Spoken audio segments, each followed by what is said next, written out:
everybody. Welcome to another episode of What a Hell of a Way to Die. It's me, Francis, and it's Nate. Nate, December 1st, you guys are heading into the dark months where you don't see the sun, where the British pastiness really comes into play. I assume half the country turns translucent. But how it? I mean, I can't talk shit. I'm in Missouri, so we're already translucent to begin with.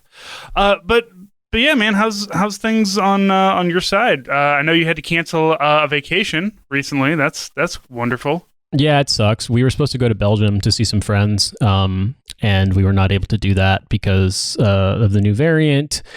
It's not necessarily that there's been stuff that makes it look like it's crazier. It's just more that Belgium immediately reinstituted curfews, and it's like, which is fine. That's their choice. Like, I get it, but also, that doesn't really lend itself to going and doing tourist shit. Yeah, it makes it not a fun vacation. No. And Cynthia and I were talking about this, that maybe the point is that you're just going to have to, like, at least for however long it takes for this shit to all settle out, you just have to sort of go into things with the expectation that you travel and go on vacation in warmer months, and then in the winter, like, it goes back to this nightmare. But that's life. I'm fine. It's cold. It's dark. It's already at the point where it's dark at like 4:00. So, that's just what you endure in this country in the wintertime.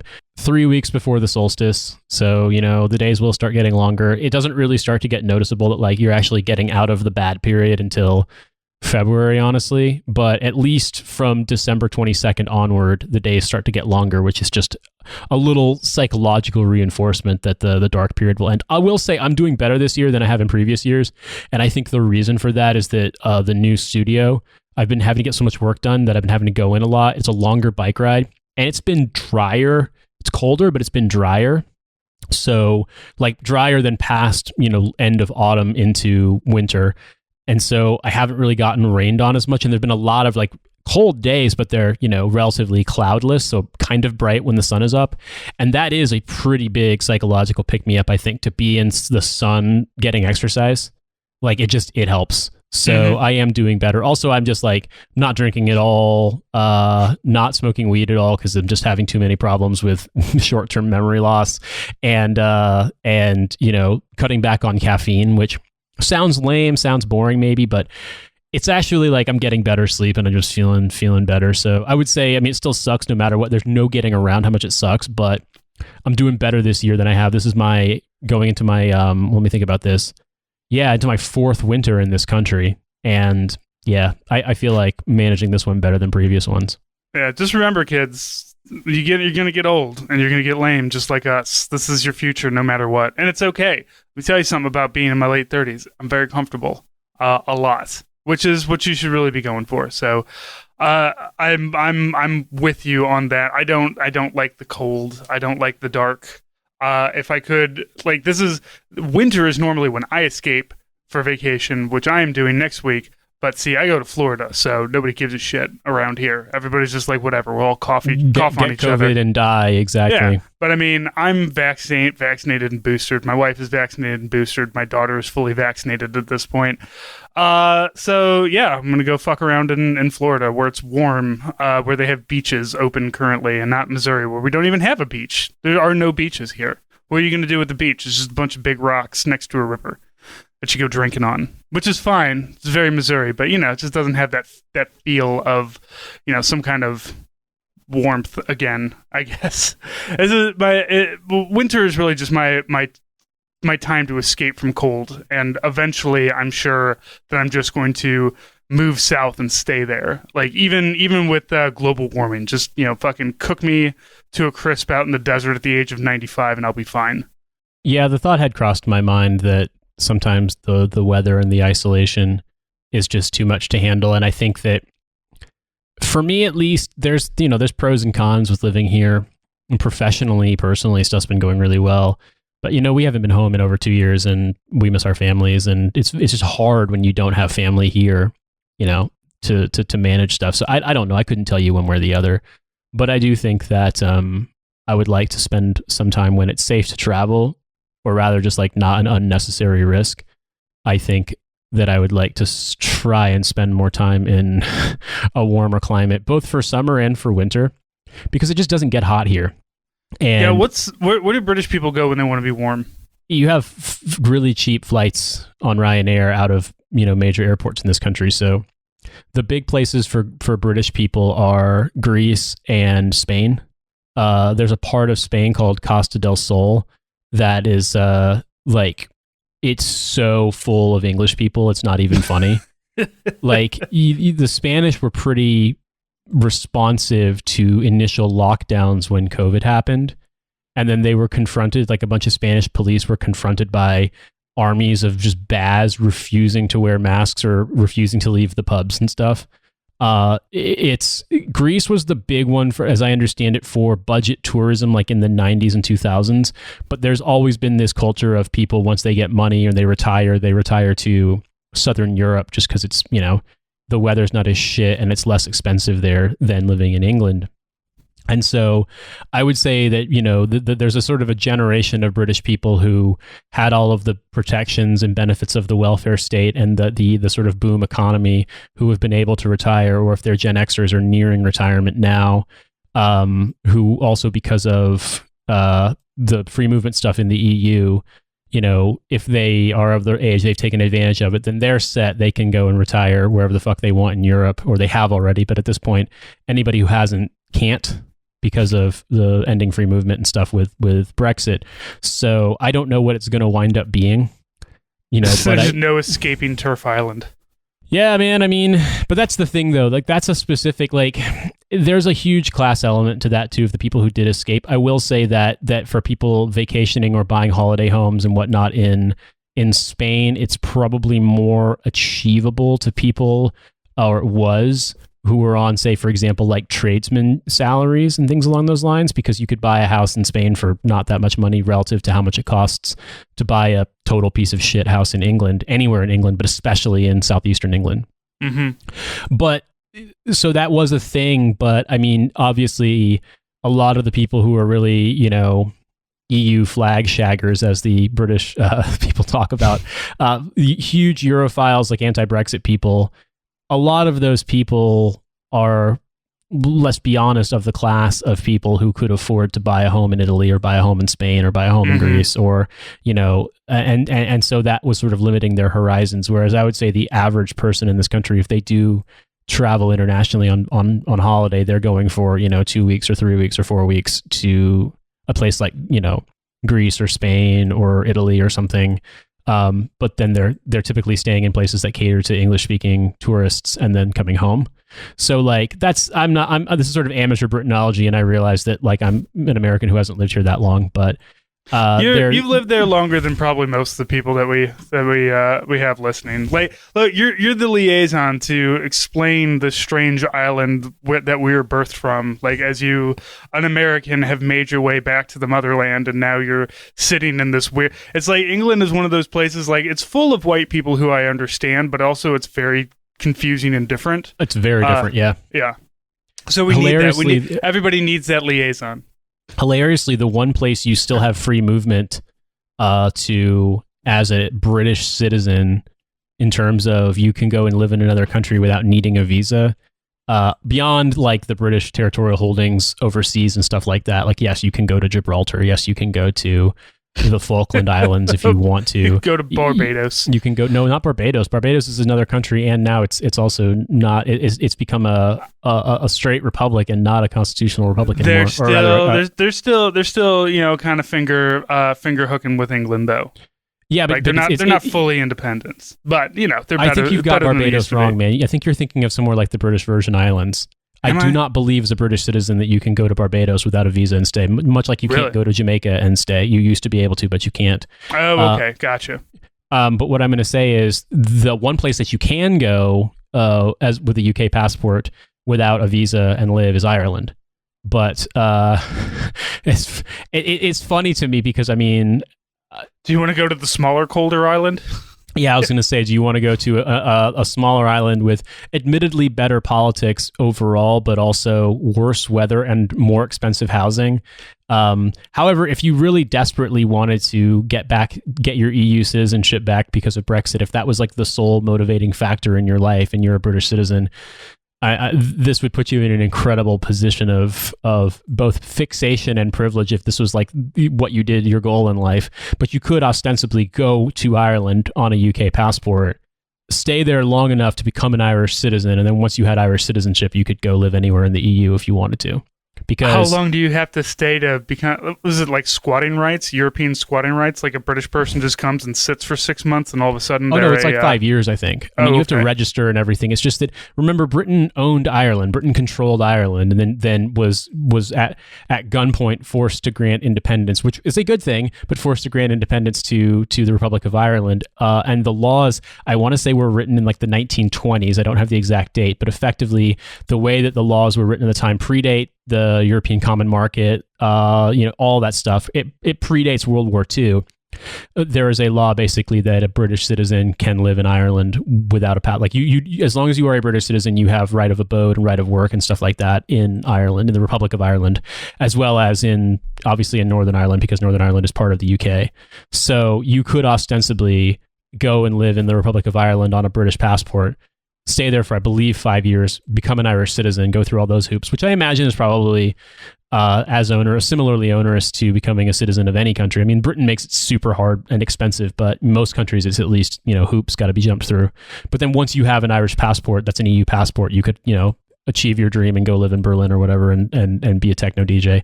I don't know. There's easier ways to live in EU countries, but yeah. Go move to France and become Daft Punk. Yeah, Britain got so mad at the fact that that the Eastern European people were working hard and enjoying their lives, and they're like, wait a minute, we want to be racist against white people, and then they shot themselves in the dick, and that's why we had Brexit. I mean, it's more complicated than that, but they're obviously like the utter cynicism and depravity of British media kind of foisting this argument on people that your life sucks because of the EU and because of migrants, and everything that's happened in, almost over a half century of just uninterrupted decline is the fault of this, organization that we only really fully joined in the 90s in the way that everyone else did. And like, we didn't ratify the free movement stuff until the 2000s. Like it's a stupid argument. It's a long story. It's really complicated. Britain was really cynical in the way that it approached the EU. It basically created a situation where it could just absorb people that it didn't have to educate and it didn't have to provide end-of-life care to, and used those people to drive down wages. Like, it's really, really disgusting how it worked.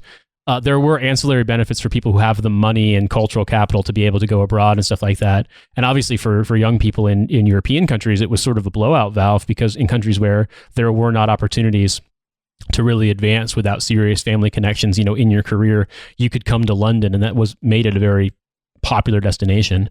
But the reason why the British agricultural industry and meatpacking industry and slaughterhouse industry and hauling industries, why all these industries are struggling right now to recruit people, is because for the longest time they had an uninterrupted supply of labor that they could abuse and pay as low as possible. And so in a way, like, I don't know. There's no point in romanticizing Britain's membership in the EU. There were benefits and there were drawbacks, but I think that ultimately it was this really, really cynical arrangement in which Britain cherry-picked the things it wanted while leaving out the things it didn't want in terms of how it organized in the EU. And Britain's industry basically was like, oh, we can have an uninterrupted supply of, white collar workers we can underpay and blue collar workers we can underpay. Like, we don't have to pay British people wages, like, or wages that would attract British people. We can just bring people in from Bulgaria and Romania, Poland, the Balkans, etc. We can bring, we can staff our organizations with, young people from, I don't know, from France or from Italy who are willing to accept, £20,000 a year when British people might command higher wages. Like, it was bad. I mean, it was bad, but also Brexit is a far right idea. So I'm not going to turn around and be like, oh, Brexit is good. You know what I mean? Like, it's really complicated, and maybe there's some utility in having like a discussion about it, but it's hard to, because it becomes a really stupid emotional argument, because Brexit is either 20, if you're the sort of like EU face tats British Gen Xer who is always white and thinks that 2012 was like the peak of civilization in Britain, then, with the 2012 Olympic opening ceremony, then Brexit's the worst thing that has ever happened. And every bit of social and societal and economic decline that's happened, all of the the sort of pressurization of this like far right reemergence in Britain, that's all Brexit. Now that's not true. That shit existed before, well before. This is a deeply xenophobic and racist country. But if you're a pro-Brexit person, then basically every bad thing that's ever happened in this country is because of the EU, and the EU wants to make the frogs gay, and they want to make bananas perfectly straight, and whoa, blah, what are we doing blah, to the French blah, now? Bro, like it's just so like, and you just read this moronic shit that gets published in newspapers, and it's just like over and over and over again. So like, you do start to like another part of adulthood that I wasn't expecting is when you start paying attention to politics, and you're like, oh, everybody's dumb. Well, everybody's dumb and really mean for some reason. And the thing I would say is that the one thing I'll close out on before we talk about our regular topic today is just that like there are anti-EU movements in other countries in the EU. There are attempts to agitate for them in places like Poland and to some extent Germany, Italy, and Ireland. Now, there was a moment when people thought maybe this would happen in Italy as well, because there were some political parties in their system, new parties emerged very quickly. France is the same way, where they were agitating to exit the EU, but that's really gone away. In Ireland, it's a joke, and I mean there are far right people in Ireland who are insane, and we shouldn't discount like how bad they make life for people who they want to target. But the over like popular consensus polling, etc., in Ireland is like pro EU by a factor of like 85%. The only place where it worked was in England, and really in England and Wales. Like Northern Ireland did not vote for Brexit. Scotland did not vote for Brexit. England and Wales did. And you could make the argument that the reason Wales did is there's so many fucking English people there. But basically, Brexit is an English nationalist project, and English nationalism is pretty much uniformly linked with the far right in this country. And the thing that I'll say is that, you know what, it's my adopted home. I've had a lot of personal and professional success here, but only one country would be dumb enough to fall for this shit, and it's the United Kingdom. And go figure, the second dumbest country is one of the United Kingdom's belligerent children, America. Yes, it is. Belligerent in its own way, but in very similar ways. It's been a while since we had a British soldier on. I feel I've got a couple people in line for that, but because British military insanity and American military insanity are very hand in hand in a lot of ways. Like we have the same kind of like brand of racism and everything. But I am curious about like how they're dealing with vaccination status, because the American military has hit the deadline for COVID vaccines. You got to have a COVID vaccination by now, and if you don't, you're just not going to be able to do Army stuff anymore. And I kind of feel that there was a lot of like, oh, we're gonna this isn't gonna, they're not gonna kick me out. They're not gonna do this. They're not gonna do that. And I'm confused by people who have been in the Army for more than a day and have come across somebody grabbing them by the collar and dragging them down to the TMC or whatever and saying, get your fucking flu shot because you're red on my boards and you will get a flu shot. And then you get the flu shot and then you go green on the boards and you're fine. And so now we have a brand new one, which for some reason a large portion of the force doesn't want. I'm going to say for some reason, because very obvious reasons, which is mostly stupidity and bad information and just generally a political party that doesn't give a shit. But now Defense Secretary Austin has released a memo on the National Guard and Reserve that needs to be funded or needs to be vaccinated. Otherwise, they will get absolutely no federal funding. And I love this because this is like the one person fucks up in basics, so everybody gets punished. That's what we're going to do with the National Guard and the Reserve. And to be honest, I feel like that's the only way that this is going to work, because like the only way that an American really understands is if you fuck with their bag. And they are now fucking with the training bag of the reserves and the National Guard. So all of these command structures and I have been in on budgeting meetings in the reserve and guard, and they will look at you and be like, no, you don't get to go because you're not vaccinated, and I get to save money, and we can spend it on something else because your dumbass won't get vaccinated. Also, you're not going to re-enlist. Finish out your contract and get the fuck out. So it's have you ever seen The Wire? Oh yeah. Well, it's been a minute, but yeah, I've seen it. Do you remember I want to say it's season 3 or season 4, the whole thing about, I think it's season 3, about Amsterdam?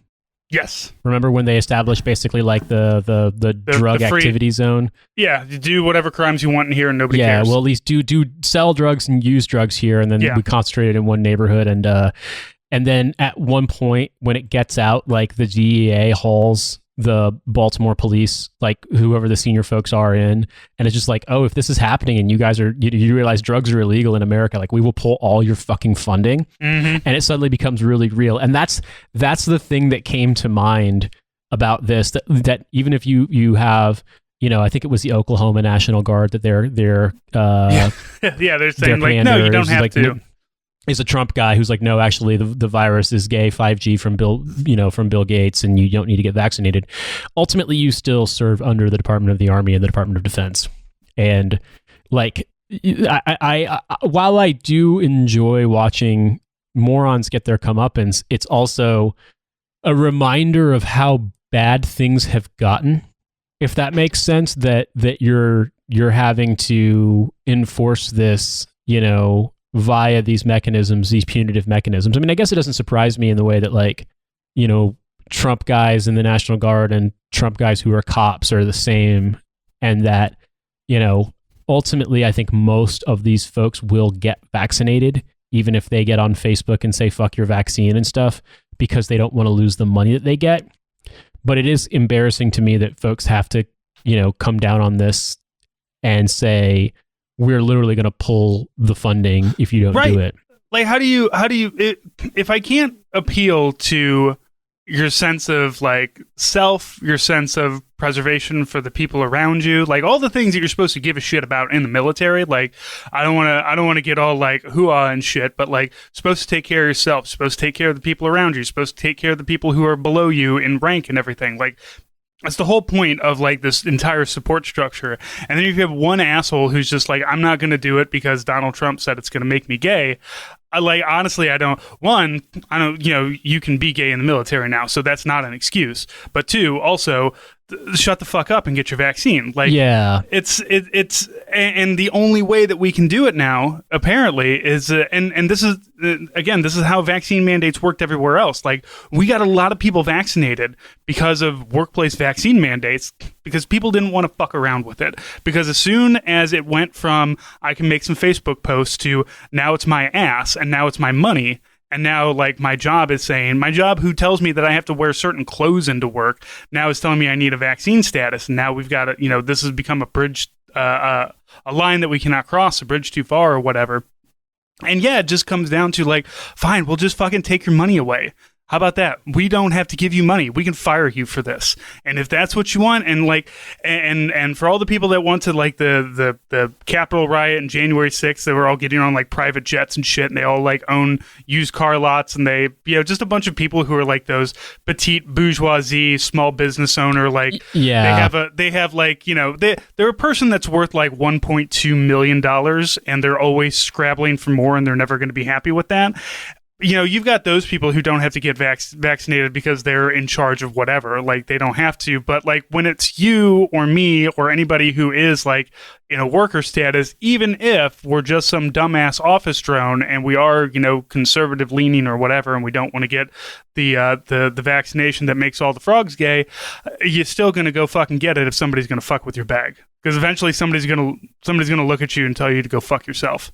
It was very funny to me because I remember seeing somebody who's extremely European posting how the photos of the January 6th people were like, storming the Winter Palace in the Russian Revolution because they were like looking at all the expensive stuff. And I was like, bro, like, have you ever fucking been to America? These people are cops and boat dealers. Like, they know. What they have all this. What the fuck are you talking about? Like, that's a whole different tangent. But when I saw stuff, I'm like, man, you are fucking stupid. Like, what they're doing is they're like, spend a day in America that's not in Midtown Manhattan. Spend a fucking day there. Go to Staten Island at least if you're in New York, but just spend a day in America outside of like whatever fucking tourist trap Europhile shit you guys go to, and just like, please God, see who these people are. So like, that's a whole different story. But yeah, like that thought had crossed my mind that, a lot of these people once it actually becomes a threat, like there's probably a social reinforcement thing for them to be like, I won't get vaccinated, fuck your vaccine, etc. But when push comes to shove, only a very, very small number are actually going to I am Spartacus this stuff and get fired. And I think when you get down to it, it gives you, I mean, I don't know, man. I rode in today and it's cold enough that, you know, I have like a breathable outer shell and I've got my old Gen 3 Equix base layer, you know, the Silkies. And you know what I'm talking about, right? Yeah, I got you. And they still fit. So Good for you. Hey, man, you know what? I've been cycling a fuckload. I've been putting like, you know... It's nice when you can fit into your old uniforms. Yeah, it's like 11 miles round trip for me, and I've been doing it for a couple of months now. So it has helped a little bit. Like not a massive amount, but a little bit. But yeah, like the Equix base layer, it fit before, but if I put the thumb holes through, like it fucking was pretty tight. Now it's fine. It fits totally fine. And the point of me telling you this story though is I got in and I was like, well, you know, I bring a change of clothes so that I'm not sweaty. And I had to go to the bathroom and take my base layer off and put a t-shirt on. And it just happened to be changing and there's a mirror. And I wasn't even thinking about this episode, but I was just reminded of this because as I was changing, I saw my smallpox scar, my smallpox vaccination scar or inoculation scar, which I got in 2008 before I went to Afghanistan. Now, you know, we've talked about this many times before, but smallpox, you know, they stopped vaccinating adults for it in the 70s, I think, or kids in the 70s or 80s, and they stopped vaccinating inductees in the military in like 1990 because it just wasn't necessary anymore. But we got it anyway because they decided, well, there's this hypothetical risk. Hypothetical risk that like one of the two extant samples of smallpox in germ research labs or whatever in archives, whatever the fuck they keep that stuff at, are not actually the only versions, like the only samples of it, that there might be some secret ones used in germ warfare. And so just in fucking case, Al-Qaeda and the Taliban, who were fighting in literally one of the poorest countries on the planet, happened to have this secret germ vial that no one knows about, that no one's ever gotten their hands on. Like, what are they going to do? Run up and like smash? Like somebody's just going to smash it on my body armor and just be like, this is going to suck for you. They're going to smear it on kites and they're going to fucking fly them at you. Like, yeah. So just in fucking case, every single person who deploys to CENTCOM is going to get a smallpox inoculation. And so we did. So I got the great big ass pustule on my arm, and I got, you know, had to wear the Band-Aid in for a while, and like it was while we were at fucking NTC, so it was really disgusting because we couldn't shower that much. And you know what? Like, I did it because I had to. I mean, I didn't really want to get an anthrax inoculation. I'd heard stories about people having really adverse reactions. I didn't want to get smallpox. I didn't want to get a weird fucking scar. I didn't want to get Japanese encephalitis inoculation, but I had to do this TUI in Australia, you know? I didn't want to get a yellow fever inoculation, but I had to for a fucking another TUI assignment. So basically, I didn't want to take a bunch of mefloquine, but I had to. Yeah, I didn't want to take doxycycline every day, which both gave me, the whitest dude on the fucking planet, an even more reactive sensitivity to sunlight, as well as making me sick. Like it would make me nauseous if I didn't eat a lot beforehand. Like, no, I didn't want to fucking take this stuff, but they told me to. And it was like, you know, like if you get malaria as an officer, you're getting UCMJ. So I took my shit. And like, it sucks, but you know what? I also joined the Army voluntarily. Right. And I surrendered all autonomy. I surrendered all personal agency. I joined an organization that if they decided that I needed to fucking have someone under armed guard watch me fucking wash my dick and balls, then I would have to do that. They had the authority to do that. And so like the idea of this being the thing that you decide to lose your mind about is so weird to me. And the idea of it being this far gone that it's just become like another culture war thing, like that sucks. It really sucks. And I mean, you know, I want to say you're staring down the barrel of easily hundreds of thousands of more Americans dying from COVID, specifically from Delta, but like dying from COVID. And by and large, it's, you know, boat dealers and cops and Trump people who refuse to take it. And then I just saw a televangelist just died of anti-vaxxer, Trump-supporting televangelist died of COVID at 64. It's like, man, I got no sympathy for you at this point. But then it's also like people who are, immunocompromised and can't take it, or even with the vaccine, like they're still at risk, So like, if the vaccine was literally perfect and had no side effects at all, like no complications, if it was literally just a rights waiver form that you could sign, and then you're like, perfect efficiency. If you sign it, you will not die. And if you don't sign it, then you can die. Like, I would be fine, because then it's just sort of like, people, if you want to take that risk, then fucking take it. If you can't communicate it to other people, they're all perfectly protected, then fucking, I don't give a shit. I don't give a fucking shit. You like, die. I don't care. But like, go fucking die. Just fuck off. But like, because of the fact that there are going to be, I have friends with young children who are still too young to get inoculated or get vaccinated. Here in the UK, they aren't vaccinating kids as young as they are in the US. Like, I know people, they're terrified, Mm-hmm. I've heard stories of people with little kids with long COVID. Like, I would never in a million years want to expose it. So I'm not going to say it's a good thing at all. I'm just saying, like, it's mortifying to me that this is yet again one of these things that's become a, damn libs and your damn vaccines. Like, it's just so stupid. It's so like, fuck, man, this is so fucking stupid. I feel like it's not an articulate thing to say. It's not a particularly useful observation, but God, I'm just trying to be honest here. It's so stupid. And once again, and I know that it's tempting to go yell and scream and post and whatnot against these people, but like, honestly, it's been like nearly 2 years at this point, so it's that's a big waste of your time. The only thing you can do is fuck with their bag. Fuck with their bag, and they'll go get vaccinated. And you know what? A lot of people who are yelling about vaccines probably are already vaccinated, and they're just like not telling you they had to get it for like, because maybe their kid yelled at them enough, or their wife yelled at them enough, or their boss yelled at them enough to finally go get it. So they'll go get it. They'll go get it secretly. No, don't tell anybody. But if you're gonna get into a fucking Rams game or something like that, guess what? You're going to need to have your vaccine status on you. I got mine. I got my Walmart shit on my phone, so I can go anywhere that I want. And yeah, I'm with you. Like, it's like you get caught in between that, because like I have a 6-year-old, obviously, so I'm concerned about her health at all times for anything that, for the rest of my life.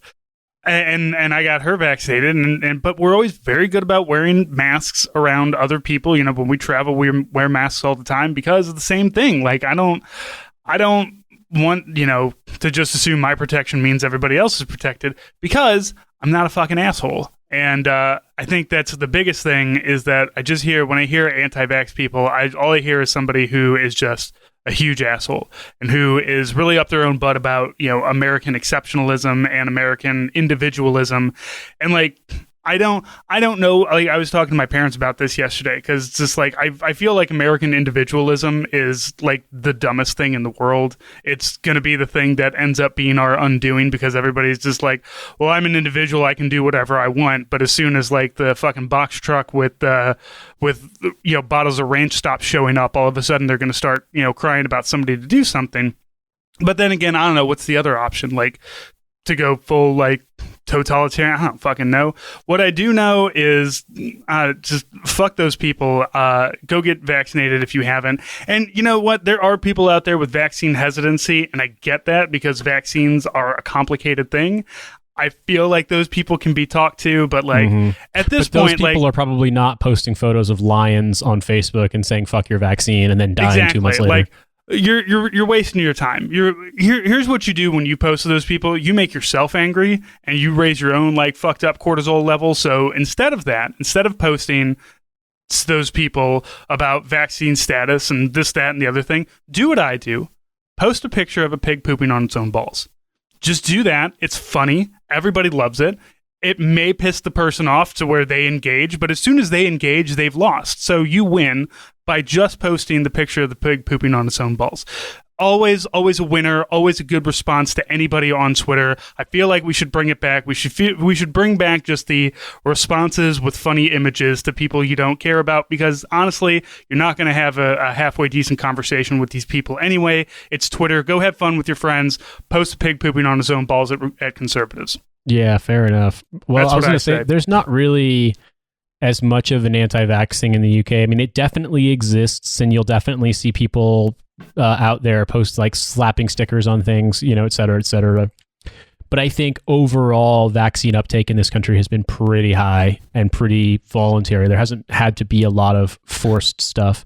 The British, the British have like some sort of like solidarity with each other. Like no, they fucking don't. No, they fucking don't. No, they don't. They have none. No, they do not. They trust the NHS. It's like a civic religion. Okay. No matter how fucking mawkish they are while the Tories dismantle it and privatize it, no matter how fucking stupid they are about like basically being like, oh, I'll protect our NHS, which means you should never use it because you're a scrounger if you ever use the thing you pay taxes for. Like, no matter what, they have no fucking solidarity. They just trust the NHS. And the first vaccine that was available was AstraZeneca, which was made here in the UK. So, like, it's just that shit. They don't even fucking...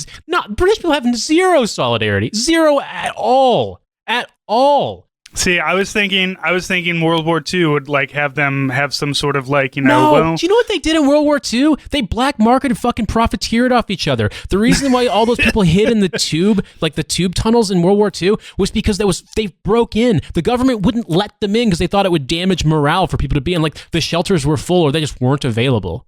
Like the government's response was, no, just die quietly. And people were like, no, fuck you. We're gonna find shelter. They had to break in. Like, don't believe any of that shit, man. These people have no fucking... They're just as bad as Americans. They just happen to have a nationalized healthcare system, and by and large, I'm pretty sure, is the most trusted institution in this country. And that's slightly healthier Americans. That's the British. Yeah, well, not through any fucking positive action of their own. Jesus Christ. No, man, well, no. I just... Oof. But speaking of Britain, we were going to talk about another British-related topic where I can lower my blood pressure a little bit. Speaking of the Brits, we've spoken about the Brits a lot today, but this is funny Brit stuff at this point because it's British / F-35 stuff. Yeah, so we'll link to this in the show notes, but there's an article in The Independent that has a purloined, leaked video of an F-35 trying to take off of a British aircraft carrier, and it just seems like the engine decides it doesn't want to play today, and the plane just drives off it like a kid's big wheel that's been left rolling down a driveway and just falls off the fucking aircraft carrier. It really does. It looks like a dad was like trying to teach the plane how to ride a bike, and then the plane like got there, and the dad like let go, and it's just like, you're doing it, but then the kid realized and was just panicked and then fell over.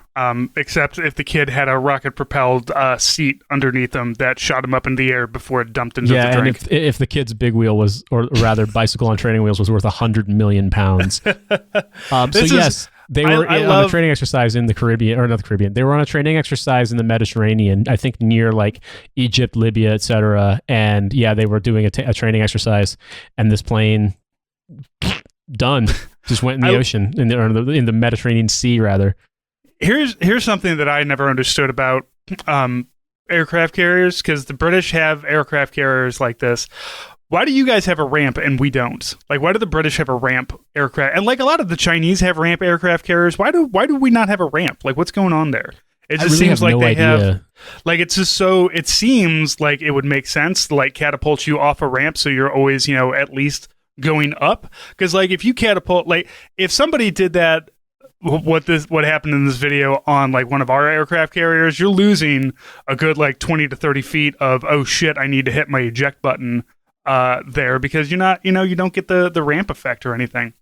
I also like how this was recorded on a phone recording a computer screen, like as if it's it's like somebody at a security, like recording security footage, and like rather than like downloading and uploading it, they're like, fuck it, I'm just going to take a video of this. Really, I gotta say, I'm always happy to see military fuck ups, not because like, I mean, obviously fuck the army, but it's like when we watched the video of the Humvees being tossed out of the back of the C-17, and the parachutes fail and they smash into the ground. The pilot ejects, so it's funny.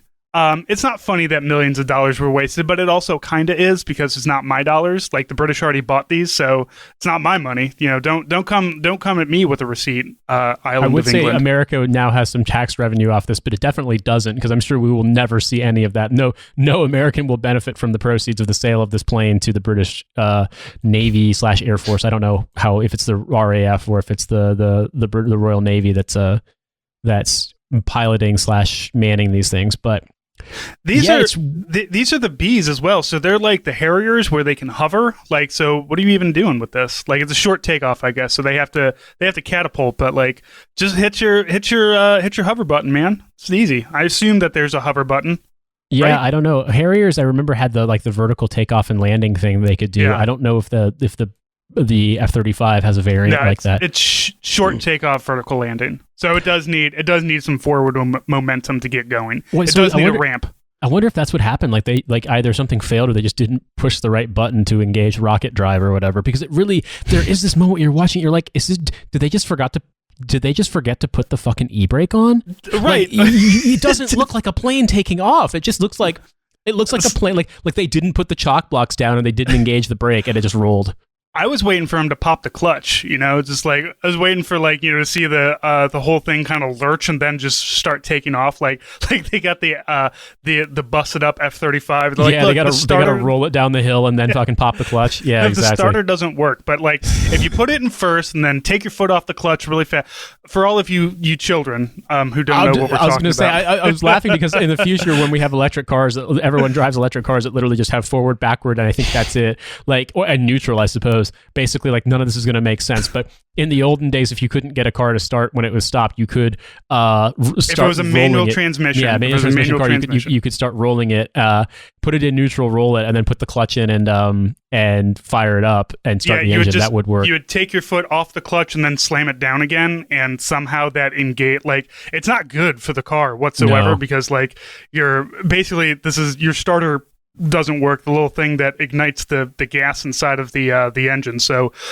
what this does is kind of I think it like bypasses it. I used to own a lot of shitty cars and work on shitty cars, so I'm very well versed in popping clutches. I've never worked on a car besides changing tires and changing the oil, but I've driven manual transmission cars for forever. In fact, I'm practicing to take my driving test. I actually did, in fact, pass my car theory test, and now theory. Now I have to get a driving exam, which is almost impossible because they're all booked up for months, years, literally. But of course, this being Britain, don't worry. There are third-party companies who buy up slots and sell them back to you because everything in this country, this is for your national driving license.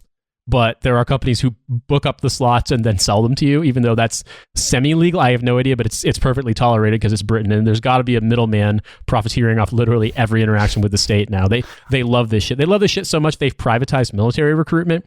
Like, it's unreal. How dare you try to take any benefit from the government without giving somebody money again because you pay taxes. So like.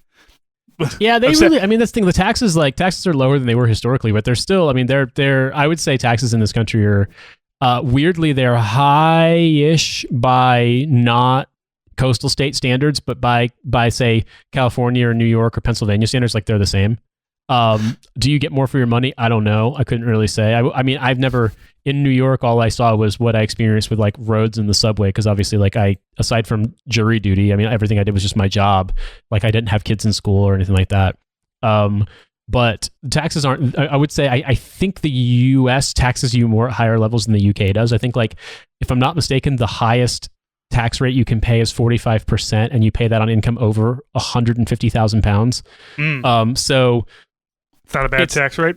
It's basically, I think the U.S. may tax people more, actually. So, like, the idea that the U.K. has these abominably high taxes is just bullshit. I mean, yeah, it has higher taxes than Texas, but also, like, if you send your kid to school here, they're not going to, get a book from 1990 that says that Jesus rode a dinosaur. Right. Like, I'd be okay with, like, 50% taxes if, like, public transportation if shit worked. Right, if shit fucking worked. We had things and like, look, I enjoy the city of St. Louis came by and resurfaced all the streets in my neighborhood and fixed some, street leakage that we had. But, that's really all that I see. Yeah, I mean, I would be fine with a 50% tax rate overall if, like, you had stuff that actually worked. If you had, like, I'm trying to think of stuff, you can think of superlative examples. Well, like if a bus ran on time or if there was a train that was, like, I'm just thinking about St. Louis where I don't have these things. Like, I would be fine spending more money if, like, because I follow local activists and stuff, and one of them is very interested in public transportation. And yeah, it's our our public transportation is abysmal for multiple reasons, not just because it's underfunded.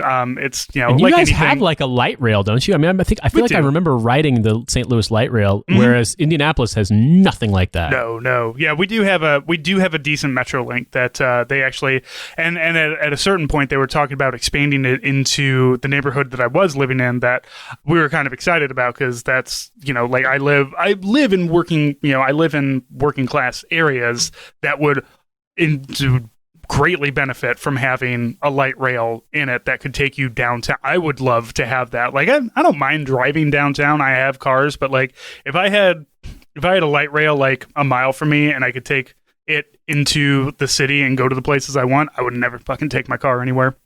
Well, that's just me. I don't like to have to concern myself with where am I going to park? Am I close enough? Do I have to pay for it? Just pay like $3 to get on the train. It's fine. Yeah, I mean, I think public transportation should be free, but that's also speaking from the perspective of someone who has at least experience living in cities that have sort of functional public transportation. Obviously, London's is way better in terms of overall reliability than New York's, but New York is like a singular place in America, and every other public transportation system just seems like a ride at a theme park compared to it.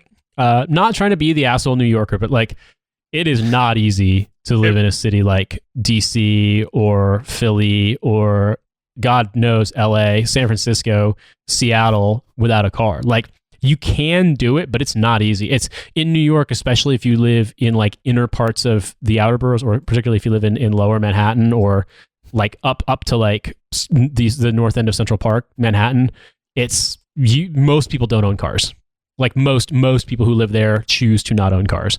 So like you can do that. Whereas here in the UK, I don't know, man. Like I live in a neighborhood that the part of the city I live in is famous for not having a lot of subway or tube access. There are like commuter trains and an overground train network, but it's still relatively sparse.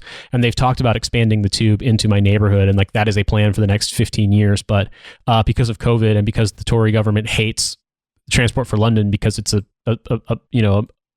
nationalized company, they're starving them of resources and trying to take them over and fuck everything over. Also, they hate the fact that their workforce is unionized. So like, it's just, yeah. But you know what?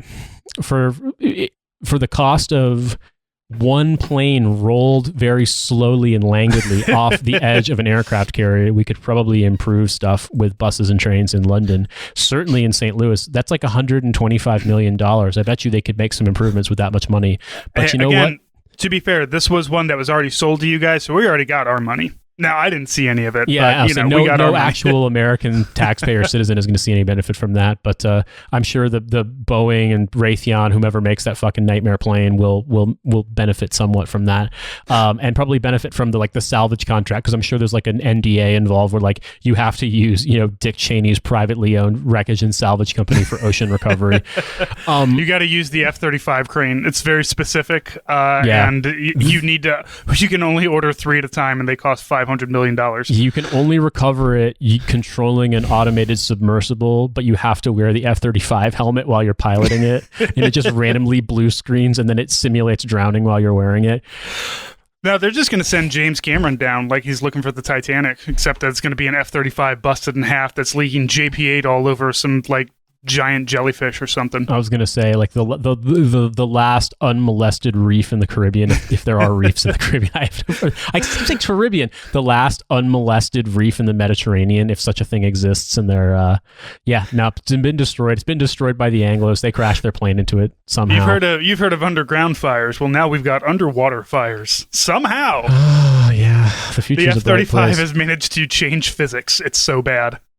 Well, so what I was going to say, though, is that this is very funny, but I guess to me, there is this argument that we used to have this argument about the F-22s because they're so shockingly expensive and effectively aren't really used besides for training because they are so secret that, as I understand it, at least, as it was briefed to me when I lived adjacent to a base that had F-22s, that they would never deploy them to, say, actual combat zones in the present conflicts or the past conflicts that were happening at the time. Because if they crash, the risk to whatever the high-speed fucking stealth, whatever the fuck, technology, avionics, etc., was so great, they would rather just use older planes in actual combat and keep these things at home, which to me always just seemed like a stupid joke. But, America has an industrial policy. Its industrial policy is dump nearly $1 trillion a year into the Pentagon, and that's it. Everybody else can go fuck themselves. And the Pentagon can do whatever they want with it. And yet, for some reason, I was always in budgetary meetings, and we were constantly talking about how we had no money in the Army Reserve. Yeah, there's a guy that I used to follow years ago. Obviously, I don't follow as many military people anymore because my politics has shifted, and quite frankly, like I just don't care that much about military stuff, on like day-to-day, like nitty-gritty basis. But he had a tweet. He's a Marine officer, and he had a tweet that I remember just laughing at it in a knowing and cynical way.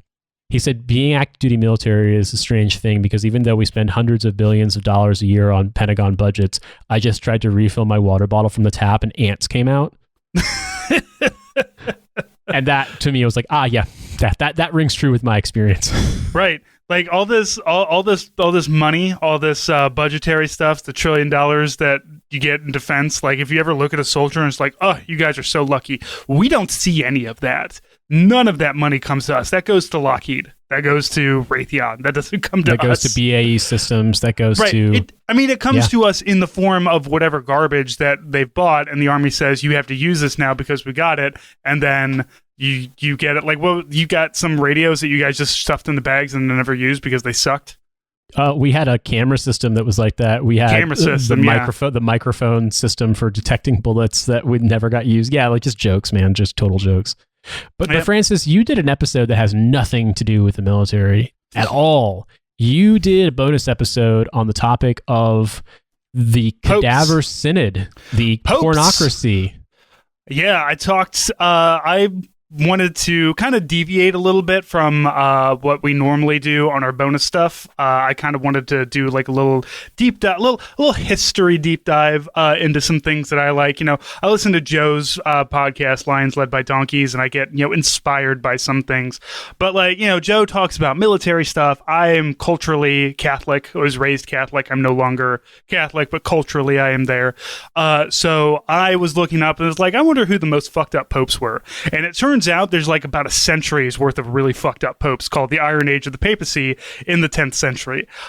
We've got everything. We've got popes getting dug up and screamed at by other popes. We got popes with concubines having bastard children who grow up to be popes.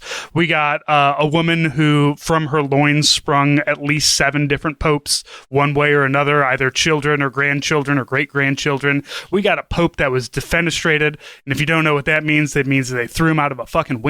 Man, it was a wild time of papacy. And it's a lot of fun. It's a fun time that you can laugh at because it was 1,000 years ago and you don't have to worry about it now. And maybe you feel like after listening to this, maybe politics today isn't too bad. Maybe it gives you a little uplifted feeling. But if anything, you can at least know about the time a pope got dug up and screamed at for being a pope.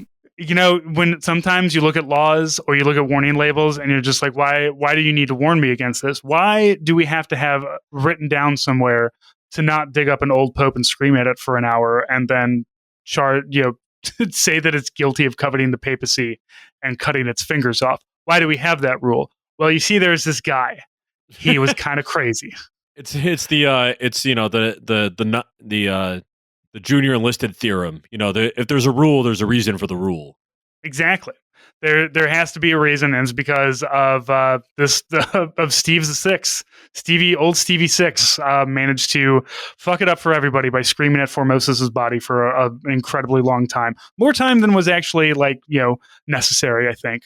Really, any screaming at a dead body is more than necessary. I mean, I'm also so far we've gotten Pope Steve, Pope Teddy, and Pope Jack. So essentially, it's like the 3 guys that I saw playing pool last Friday night. Well, we're going to move into Pope Sergius pretty soon. Now, there's a fucking Pope name. That's a solid Pope name. All right, so Pope Sergius III, who was Pope from 904 to 911. He was... Never forget. Never forget when he died. No, we're going to find out. Popes can't melt So, steel fun beams. fact, there used to be 2 Towers of Pisa. the second airplane just clipped it. It was Leonardo da Vinci's weird little helicopter thing. All right. So after Sergius comes into power, he calls his own synod and immediately reverses the decisions of Theodore II and John IX by convening another synod, which quashed all of their things, all of their invalidations of the Cadaver Synod, reaffirmed Formos's conviction and sentence. There is also some historians say that he went as far as to dig up the body yet again and behead it. But also there are people who say this time he kind of left shit alone, which we're kind of happy about. Speak for yourself. Yeah. Imagine Now- having to be like the poor fuck to like dig up a corpse like the second time. Well, here's the fucked up thing. Sergius III was at the synod, at the Cadaver Synod. He was one of the judges. He was a violent hater of Formosus. He was elected pope specifically because of that, because they wanted to bust up all of the work that Formosus had done. And this is not like the papacy isn't upset about that. Just Italians, like rich Italian families, are upset about it. So that's where a lot of this comes from. I just like to think that there was like, some poor like Italian peasant kid who's like his family sent him off to become a priest, and he gets like, he ends up in the Vatican, and he, like gets to a position of like, some comfort or whatever else. And then like one day they just toss him a shovel like, all right, gotta dig up the fucking Pope again, boss. Like, at this point, I just hope that the guys who reburied him, maybe like, guys, I have a feeling that we're gonna have to do this again. Like maybe let's put him down like 3 feet instead of 6. Now, I will say that Sergius III did not come after John IX. Sergius III came after our first anti-pope Christopher. Anti-pope Christopher was considered a pope up until like kind of recently, like in the last 100 years. They say they just like, no, he's an anti-pope, but like, because he deposed Pope Leo the Fifth. Yeah, he deposed Pope Leo V violently, but never like killed him, and just put him in jail. And since Leo V never actually abdicated, he was just pope in a prison cell for a while. So Prison pope. right, it's a prison pope. Like I still got the title, bitch. So that's why Christopher, even though he was on the throne of Peter, he is considered an anti-pope. So Sergius came into power because he's like, fuck all that noise, we're going to run shit now, and overthrows Chris, the anti-pope, and throws him into prison, and eventually like orders Christopher's death. And Leo V as well is kind of like Sergius III was a fucking bastard, and he is the first person to, or the first pope to, like knowingly, as we know historically, father a child out of wedlock as the pope, and secondly, order the death of other popes. Like, and there's a lot like there's a lot of difference between there's talking about like this is when popes were getting murdered, right? Like assassinated. The first pope that was assassinated was only about like 30 years before all of this is going on. But like popes died violently constantly because again, they were just like violent heads of state, just like anybody else was. Like in the 300s, the popes were just like, I own this shit. This is my shit. This is my kingdom, and I will kill the shit out of some Germans. And now you're part of the papacy. Like again. You got to see this as just another kingdom of a bunch of assholes. So, because it's a kingdom of a bunch of assholes, other assholes want to run stuff.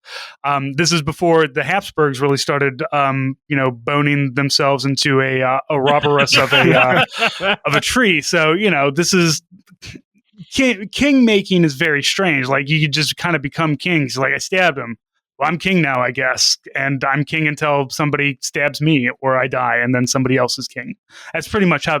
Little known fact, that's actually a note in the Constitution. That's how America's ran too. I mean, nobody tells you this, but Oswald became president afterwards. Yeah, and then Jack Ruby soon after that. It's just exactly. It's just like Starship Troopers. You rank up by the somebody above you dying. It's the old WWF hardcore title. Well, it's always in play. Always in play. The man with the rifle shoots. When the man with the rifle kills someone, he becomes the Pope. He puts down the rifle, then someone else picks up the rifle, and the man with the rifle shoots. Exactly. It's just. Do you ever think that any of these guys like I know they're all like power grabbing people or whatever, but like a lot of areas that were super unstable when they have stuff like this, it's like when they actually come to power, they sit back and say to themselves, "Huh, I actually got to run this pile of shit." Because everybody's trying to kill me. I can't get anything done. I mean, I can't imagine that there's any good like position like as a human to be in Europe in the 900s. Like yeah, I mean, That's fair. what's your other option though? Is to like live in like a brick hut and shit on the floor constantly until I die. Like, and maybe hopefully I can fuck enough to like make 3 more kids and thus the population moves on. But like, now I got to run this shit, but at least like you're comfortable as you could be. Yeah. I guess when you're Pope, like you're not the pile of shit. You're now like the rooster standing on top of the pile of shit, screaming at everybody who walks by. This is my hovel now. So yeah, the anti-pope was may have been allowed to retire, but Pope Leo V was absolutely strangled to death in prison. This, again, pro Formosus. That was literally the only reason. Anybody who was pro Formosus was murdered if they could. So good. We'll talk about a little bit of the good things Sergius did. He did do a lot of rebuilding around the papacy. He spread a lot of wealth around to the papal states. Part of that, though, is because like there were incursions coming in through the Saracens, through the Francos, through the Germanics. Everybody's trying to get a little piece of the Holy See. So it's we're spreading the wealth around, but spreading it around for more guards and stronger fortifications and things like that. Like really, everything is just so violent in all of this, like just constantly to be a peasant is just constantly be like, who's king now? I don't fucking know. Did he get stabbed? Is he dead yet? Yeah, he got sepsis. I think he had too many ghosts in his blood, so he died. Hate when that fucking happens. Just like fucking speed running through this, like, by the time you get like a some sort of like image of like the new pope or something, like a painting of the new pope, like they can't even finish. They have to like destroy the canvas and start over again. All right, so Sergius the Third maybe did some good stuff. He did a lot of bad shit though too. Let's start with his concubine, Marozia. I mean the important concubine, because he had many concubines, but Marozia was the daughter of and I'm going to try here, Therpolact family. Which was the pretty much the most influential family in Rome.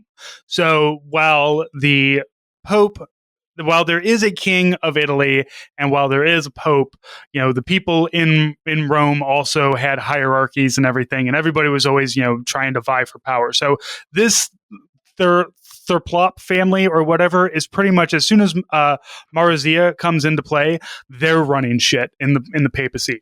Marozia. It's also the name a lot of the popes made right before they died is Therplop. All right, everybody, you can listen to that and all of our bonus stuff on patreon.com/hell of a way to die. We are always grateful for any all the support that we get financially or otherwise. However you support us, even if it's just listening and commenting, man, we love it. I'm really glad we get a lot of comments now. We didn't have that before. More people are engaging. That's fun. I like it. I like to be able to talk to y'all. So if you have suggestions for bonus stuff, if there's anything that we have been talking about that or that we haven't talked about that you might want to hear, let me know. Army Strang on Twitter, Sergeant Joker at hellofawaytodie.com if you want to do the email thing. Follow Nate at In These Deserts and follow the podcast at Hell of a Way. And we will talk to you next week. We're coming into December, holiday stuff. I've got a couple of holiday episodes that are planned. A couple of regular Army bonus stuff, and a few other things coming. So looking forward to this month. Looking forward to some holiday downtime and everything. And hope all of you are too. So Nate, we'll talk to you next week. Yep. Have a good one.